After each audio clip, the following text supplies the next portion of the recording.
Alright, ladies and gentlemen, how y'all doing? We are here today to tear apart this 3D printer. This is going to be a multi-video segment here, multi-segmented, multi-video segue there.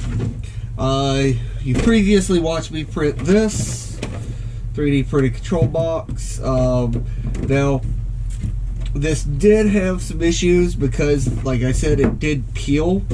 So it did wind up having some layer separation issues. I did have to glue it back together.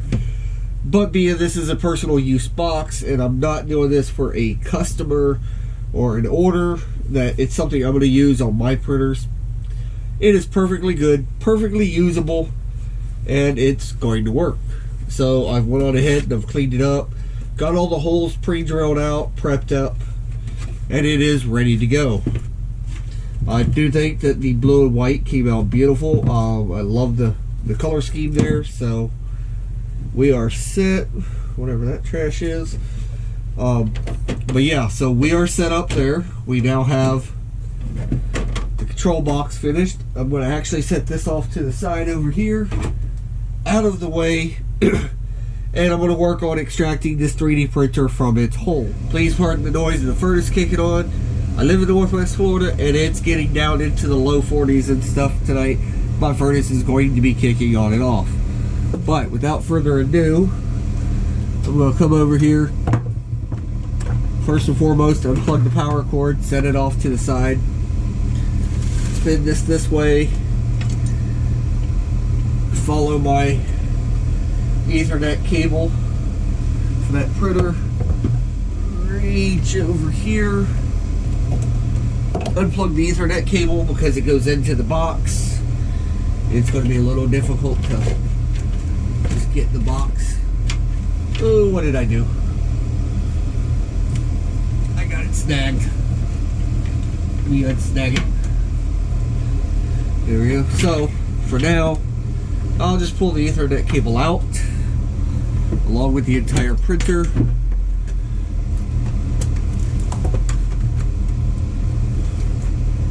That way, it should all come over here just like that. Uh-oh. And set. Okay. Step one, pull the printer out of the hole. Check. Off and out of the way. There we go. Sit down under there. Okay. Now then. Hot end fan assemblies. Like I said, this is a teardown. This is not full build up right now. This is a teardown. So, being that it's just a teardown right now, and this stuff's getting replaced, I am going to just be snipping, clipping, and genuinely cutting stuff out because it does not matter anymore. It's not going to be used anymore. This design, when I did it, I actually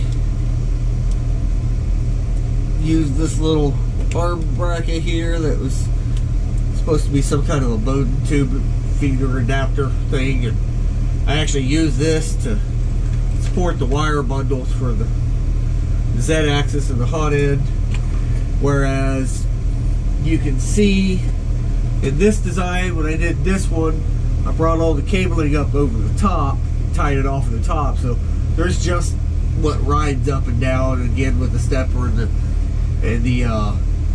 limit switch there. It rides with the X-axis carriage, and it's just tied off at the top, so it's not the whole cable loom moving up and down. It's got the main trunk comes over the back.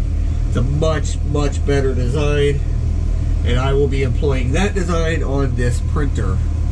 Now, that zip tie. That zip tie. Now I do have to be a little careful here on the hot end parts. Of course, the fans, not too concerned. The wire on those, they can just get snipped off like that. But now the heater cartridge and the thermistor, I need to leave those wires. Unplug the extruder stepper wires. Come down here. I'll just leave a pigtail, snip it off. This one's the same way. Leave the pigtail, snip it. This stepper motor, same way. Leave the pigtail, snip it off. Okay, limit switch. Snip that off. It's going to get new limit switches. I do have a powered Z-axis limit switch here that'll stay, but I don't have powered limit switch here. I have to find my limit switch mount like I did on this one and print another one for this printer, so that could get snipped off. That could get snipped, because this whole project is about not just a rebuild, but an upgrade. I mean, it's time for it to have an upgrade. That's all I unplugged there. So, drop that down. Let's see if I can tilt this back, bring this box out from under the foot.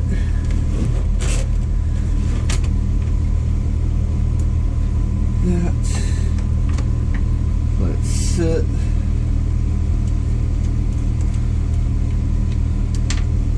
Undo the screws that are holding the power supply in place. I had to pop the power supply off the rail, let it fall.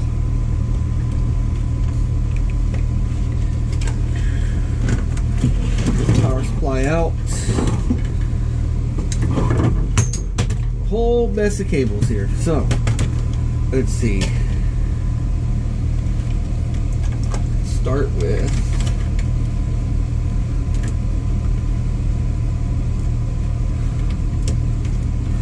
plug in the web server board here.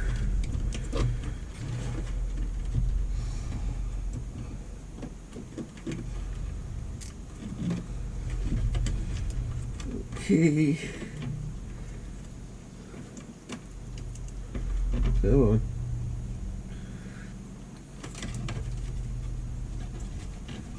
Okay.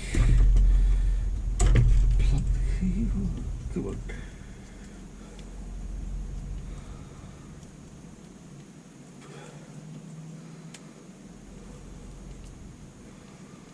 Come on. There we go. One board salvaged. There's the Ethernet cable. So,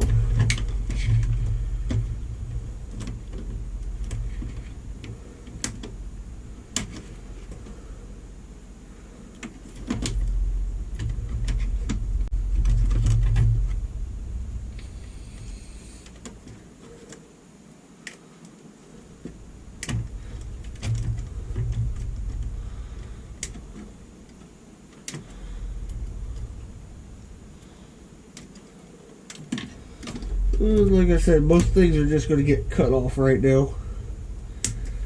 This is just basically a salvage operation at the moment.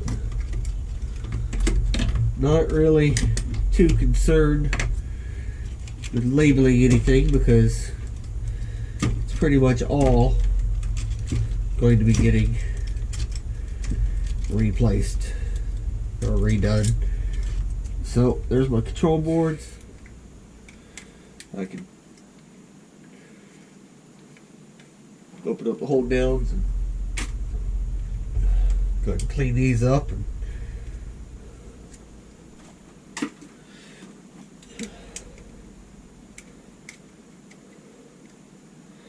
Now, for those of you who don't know how these work, these screw terminals here that I'm pulling wires out of, they all have a purpose. Now, a lot of people don't use MOSFET power to drive their hot ends and their heat beds. You can drive them straight off the boards. It's just not recommended. I definitely do not recommend it. Especially since I'm running 50 watt heater cartridge in the hot end and a 250 watt bed. So, don't recommend it. But the way this works is you got 3 sets of screw terminals here. This controls your heater cartridge on your hot end. This controls your hot end parts cooling fan, and this one controls your heated bed. Now, the way I'd work it is the hot end parts cooling fan is driven straight off this board. It's 12 volts, less than 1 amp. It's not a huge deal. But for the bed and the heater cartridge, let me clear this up out the way here. The way I do it is these run the MOSFETs. And the MOSFETs, I can pull them out and I'll show you what I'm talking about here, because I got to pull them out of the box anyway. Pull them out. What's all there? Okay, now I got that out. The way this works is, well, we gotta do these and get this wire thrown away.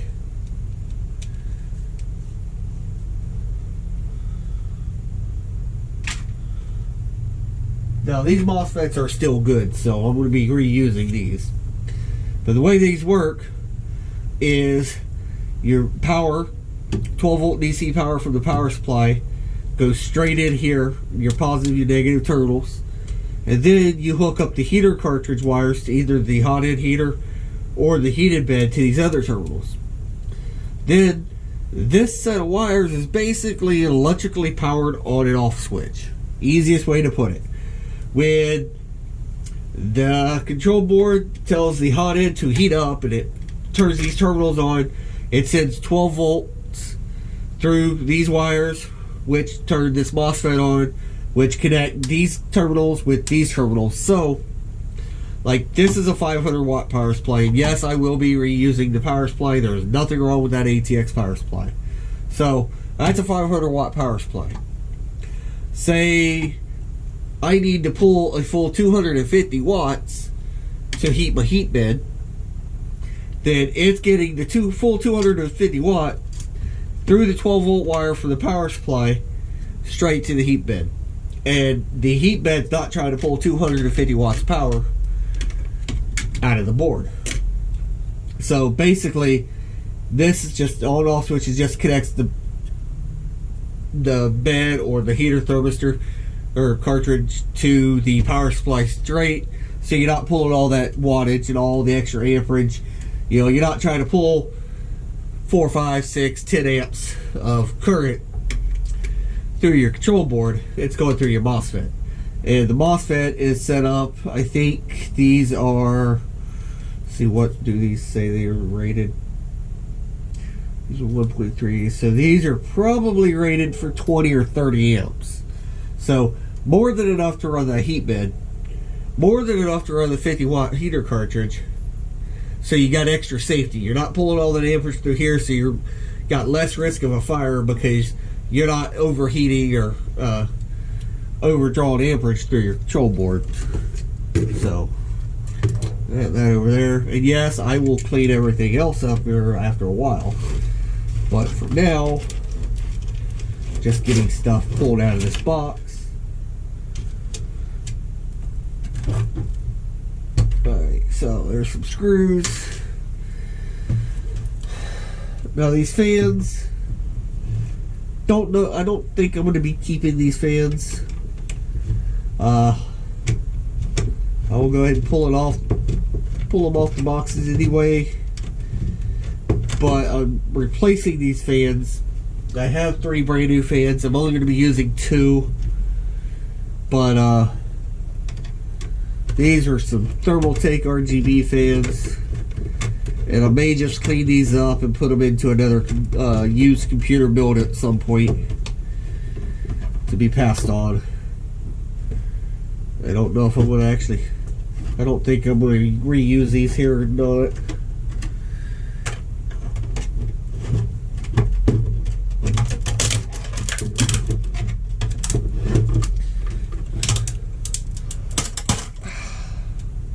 Not worried about the box. It's going to go over there in my trash pile. Whew.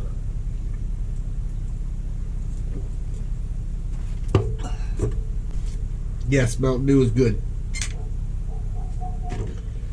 Gotta remember where I was at.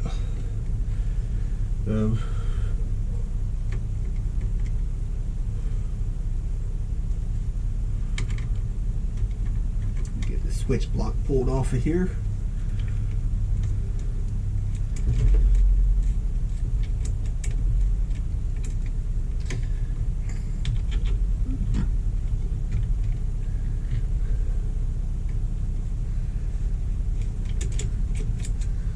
Alright.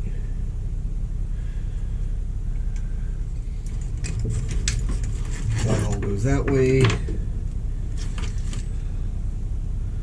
These. Okay, that is the thermistor, that is my heater cartridge. So those stay. Lighting is getting replaced. Not the mounts here, just the lighting itself. These are old dull yellowed LEDs. So as part of this rebuild, I will be putting brand new bright daylight white LEDs on. So toss that over there. Which again is why I wasn't worried about just cutting wires. Because, well, like I said, things are getting replaced. It's time for some upgrades. So, over there. I don't know why I'm putting them over there. I'm going to actually be doing everything over here. So that way I can show y'all that, you know, you don't have to have the absolute most space in the world. You don't have to have the best work area to be able to do a project. I live in a fifth wheel. I live in a travel trailer. So being able to do this like this is not easiest, but it's not the most difficult. Let me see here. How does this mount? Ah. See, I was smart there. I used press in. But I did push that wire through the mount there. So, come on down there. Come on down. This one was dual strips. Can come off. Go that way. That can go over there. This lighting right here. Again, that can come off. Go there. This light mount can come off.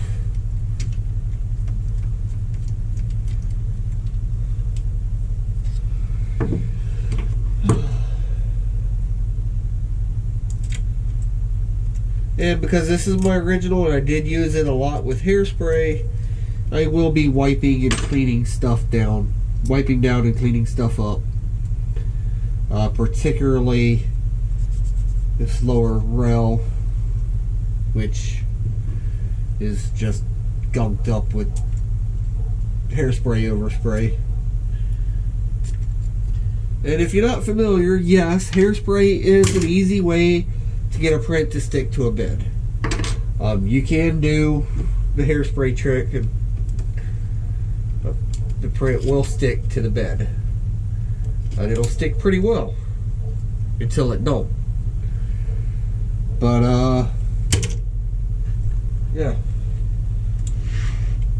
that, and then this belt right here comes off. That's the other limit switch. So I have to pull through my design files. Have to print 2 new limit switch mounts for this, and tomorrow off camera I'm probably most likely going to be cutting some new legs that'll match the other one. See, these are 3D printed legs. They served well when it sat low, and then I 3D printed these stands to raise them up, and then put them on rubber pads, and that kind of worked for a while, but it just too wobbly of a leg, as you can see how much it wiggles. So I think I'm going to be doing what I did on this one, where I cut a leg and then bolted on with angled brackets and 3D print some basic feet that I just stick on the bottom of it. So I think I'm going to be doing that. Like I said, this is a multi-part. This is not going to be done in a day or 2 days. This is, I'm pulling it all apart, salvaging what I can, looking at what I'm going to be needing. I'm going to build my electronics box as much as I can build it up, and then I'm going to go from there. So I'm looking at this, I'm going, okay, that motor mount is good, these motor mounts are good, all this printed parts are good, everything's good. We'll be doing a full cabling like I did on my specialty, and I do have new DuPont connectors and pins coming, so I will be able to repin them. You know, that being said, I'm just going to let those old wires go. Okay. So this was wiring for lighting. Okay, let me get some of these wires out of here, out of the way. Can we move this? Okay, there's my hotbed wiring. Okay, it's out of the way. We can deal with wires, electrical stuff. Let's see, it was another motor wire to go in the bucket.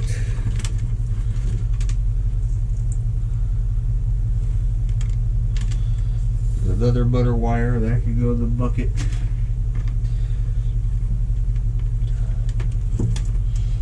There's a motor wire that can go in the bucket. Okay. Okay. You know what? I am going to be 100% honest with y'all. As much as I don't like the idea of it, this wiring was a mess. Please keep in mind, this was my first 3D printer build ever. And at that time, I didn't know what I was doing with 3D printing or anything. So there's the. Now this one I will have to keep this plug off of the end for my extruder. Pigtail. Bam. Plug that into my extruder before I lose it.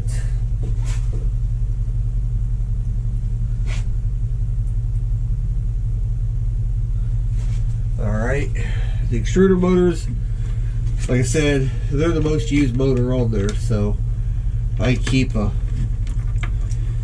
pigtail thing on it to where I can just unplug it, plug and hook a new motor in real quick. Okay. That was hot end fans. Go in there to the bucket. Random wires into the bucket.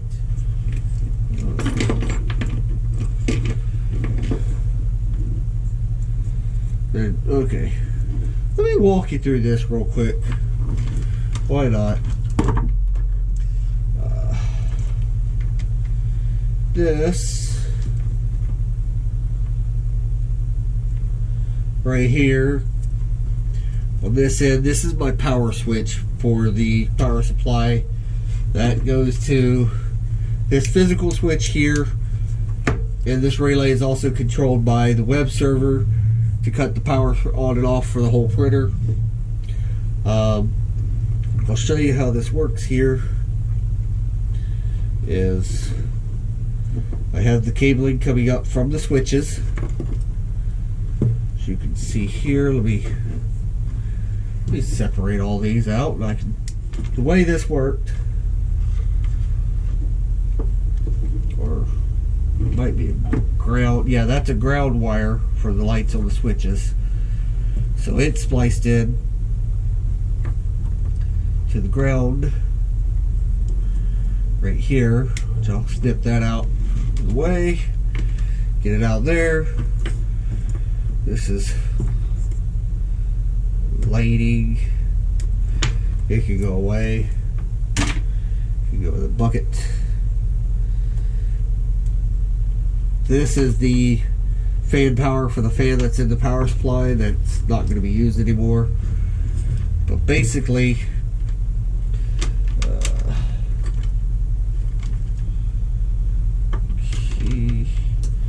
we get this wire out of here.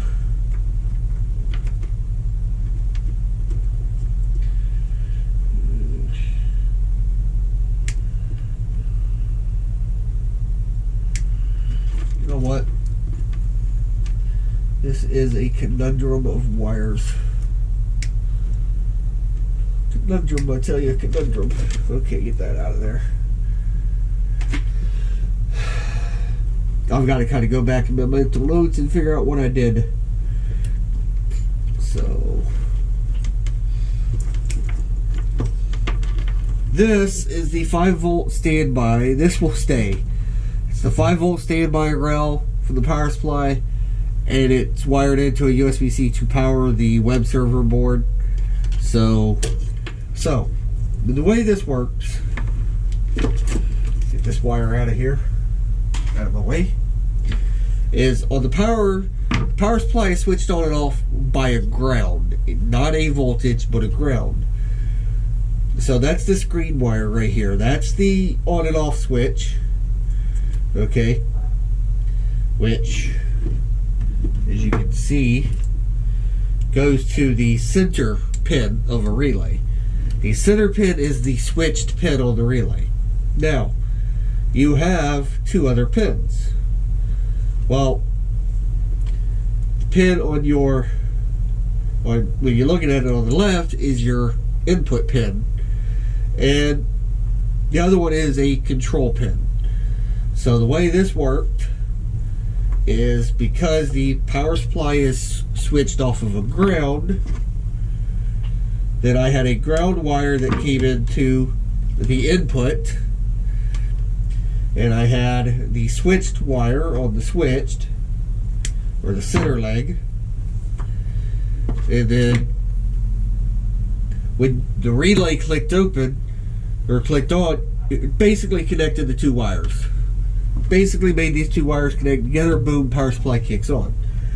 But in order to add a external switch, what you have to do is you have to tap your source wire, which in this case would have been a ground. That gets tapped off, goes over to your switch, and then coming back from the switch, you go into your control on the other side.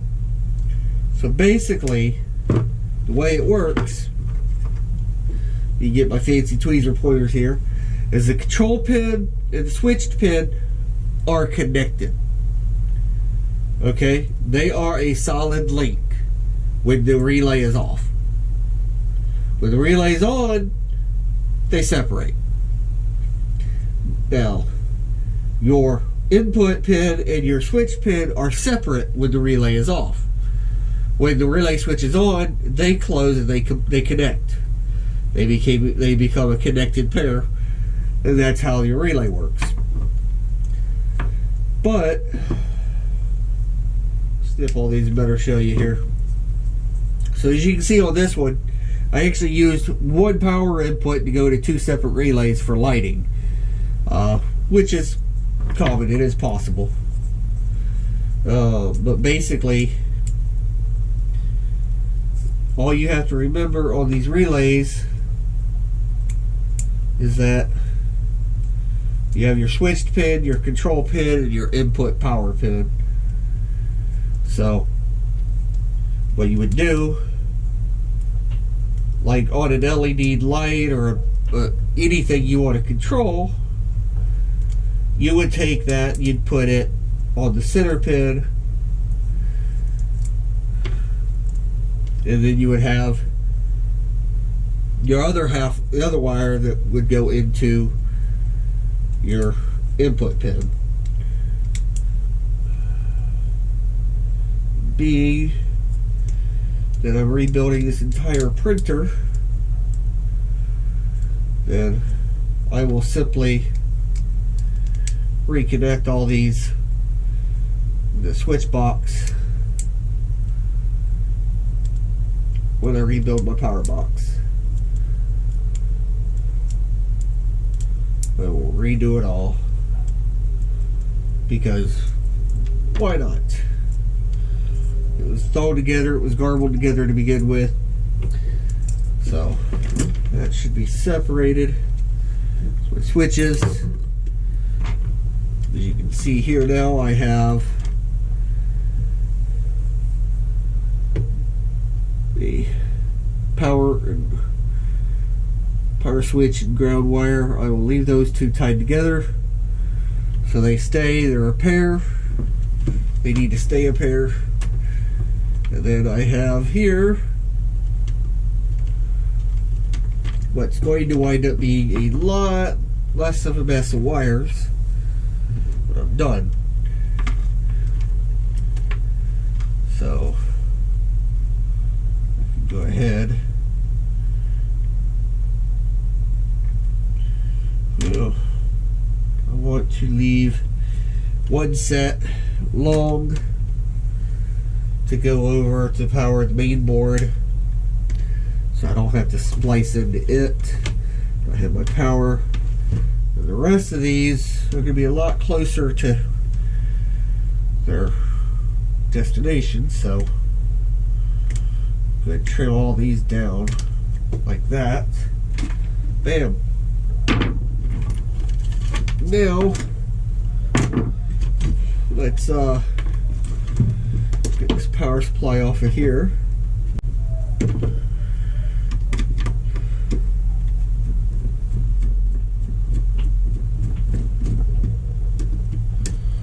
Unscrew these brackets.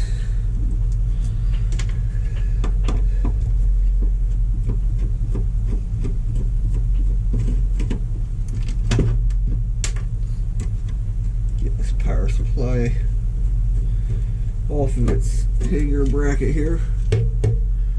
Bracket can go in the bucket. Don't need it anymore. Switch off. And now pull the sticker back again. Open up the 500 watt EVGA power supply here.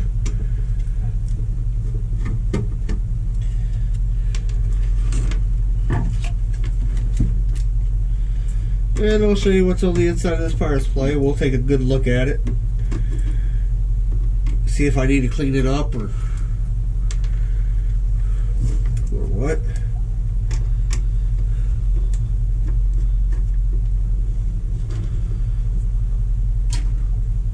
Before I scatter bits of wire everywhere.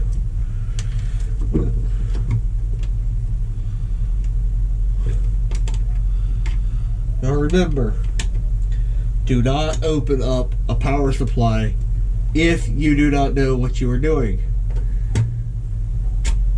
I do have a degree for electrical engineering. I am certified in it. I do know what I am doing. That's how I'm able to do this stuff. My safety is my responsibility. Your safety is your responsibility. Alright, so everything in here looks pretty good. I'm gonna open up my door and blow it out real quick. Alright, I just blew the dust out of it real quick. And now back. Now, this power supply, I need to trim this plastic so air can move freely through the power supply. I'm just going to use my X-Acto knife here to trim that off.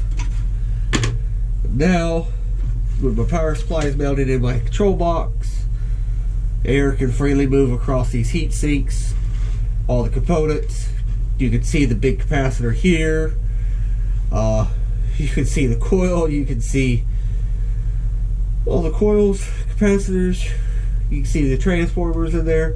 That step voltage is up and down. This one is a little bit different setup than the other one, where this one has a cover over the back of the input power plug, so that does make it a little bit safer working around, but not much at all. So we have the 5-volt standby, which is what runs the Raspberry Pi 4B. So it's got a ground, the 5-volt supply. Then here, where is one of these two grounds? We pull this ground wire through. That's going to be the ground for the power switch. And then now we have the other grounds.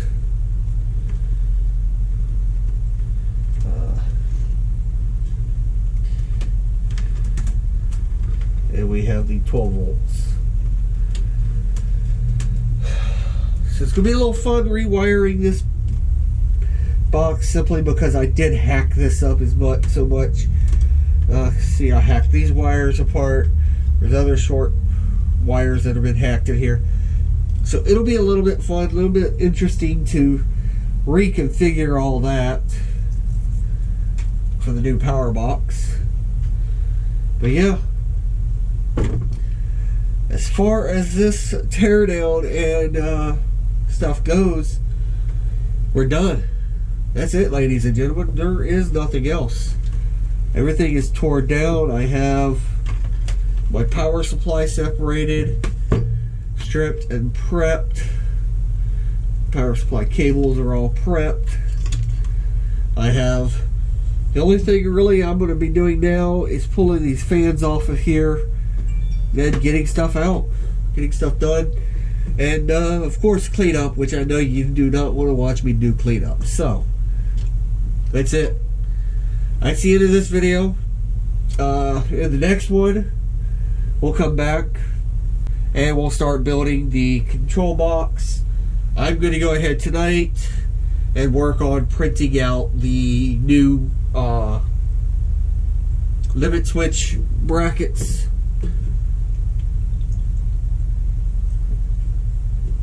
And yeah, we will be back tomorrow. Y'all have a great day now. Y'all take care.